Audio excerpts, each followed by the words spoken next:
The reason why the OJ jury was the OJ jury was because the city fathers, those California politicians, did not want another Rodney King. That was in 91, and they knew that if O.J. Simpson was convicted in Santa Monica, where there should have had venue for this, it would have been hell to pay.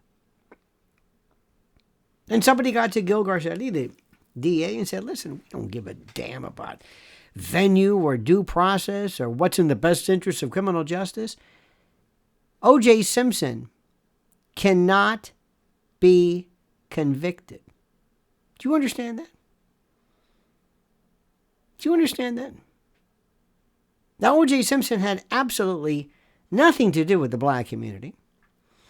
This guy was as estranged from black citizens as you could imagine. He was into Brentwood golf and country clubs and living the good life and driving his Bentley, and he didn't have anything. But as far as the good citizens of Los Angeles went, oh, no. This was the one that matters. You see, the reason was they had years and years of tolerated horror with what the black community thought was the LAPD. They couldn't stand these people.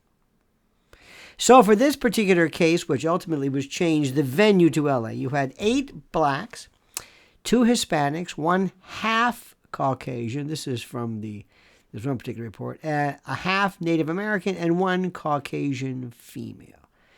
15 alternates were suggested, and that's it.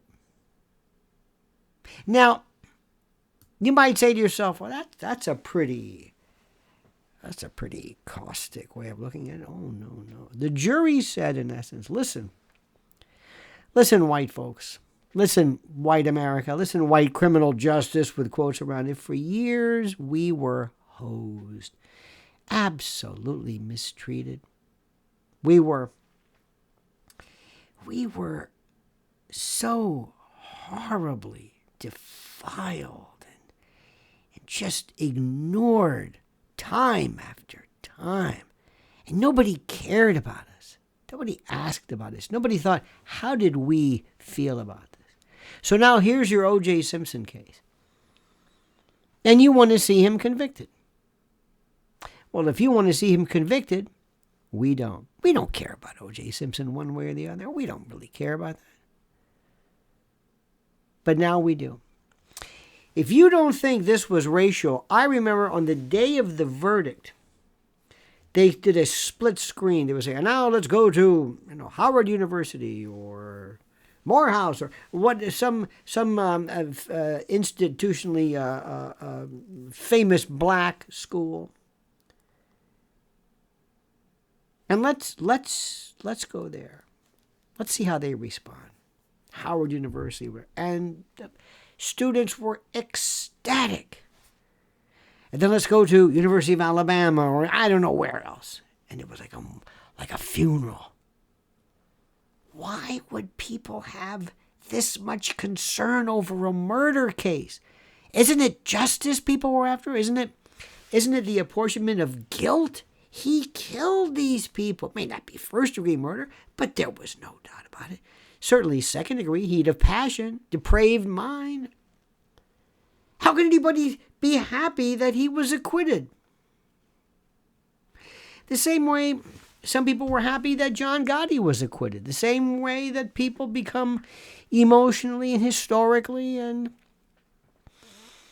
juridically connected to a particular case. They see this as something they connect with.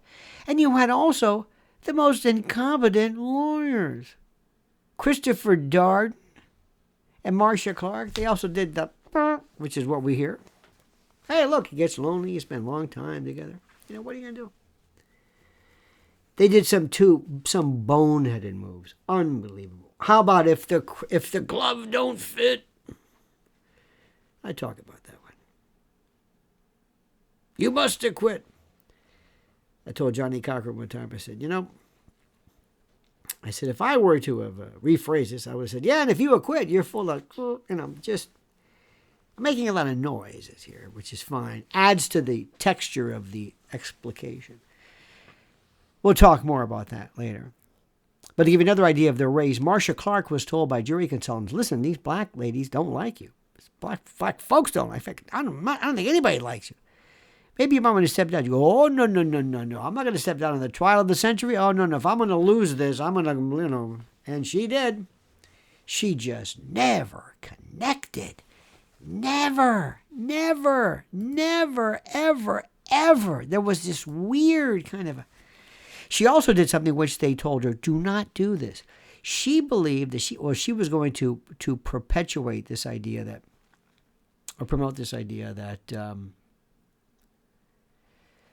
how do I say this? They were going to promote the idea that since there was domestic violence, since O.J. Simpson and Nicole had been involved in domestic violence, that naturally will exacerbate, that will naturally get worse, it will accelerate, it will intensify, and therefore, it only seems to make sense that the ultimate end of that must have been, and would have necessarily been, murder. And most of the black jurors said no. In fact, many of them had been themselves either the victims of domestic violence, or they said, it doesn't end in murder. We're not going to buy that. Maybe we're more, who knows? But she continued with that. She continued with this. Ridiculous. Why? Race. This was L.A. This was a different story. This was not... Let me tell you something. The jury said, in essence, we're going to acquit him. Give us anything. A glove, a blood, Lang and Van Adder, a bad evidence collection, any reasonable doubt. Give us anything. And we're going to give you an acquittal. I guarantee you. And they Johnny Cochran and Barry Scheck and others were great. They gave him a lot of actual reasonable doubt. But be not mistaken. O.J. Simpson killed these two people, and everybody knows that. I don't give a damn what they did with the blood. Do you honestly think that at the very same time that O.J. Simpson was killing them, there could have been, through weird time travel, a weird, let's say, drug cartel that was teaching somebody a lesson? I mean, just the stories are, and at the time that this other cartel was stabbing and killing and destroying, for some reason, Ron and Nicole, O.J. just happened to be speeding away in this drug-fueled frenzy, witnessed by someone whose testimony they did not put on because somehow they would lose credibility for having sold a story. In today's day and age, the only way to tell credibility is if somebody wants to buy your story. It means it's true. Oh, my friends, 30 years ago, it was race. And he killed these people. Make no mistake about it. He killed them.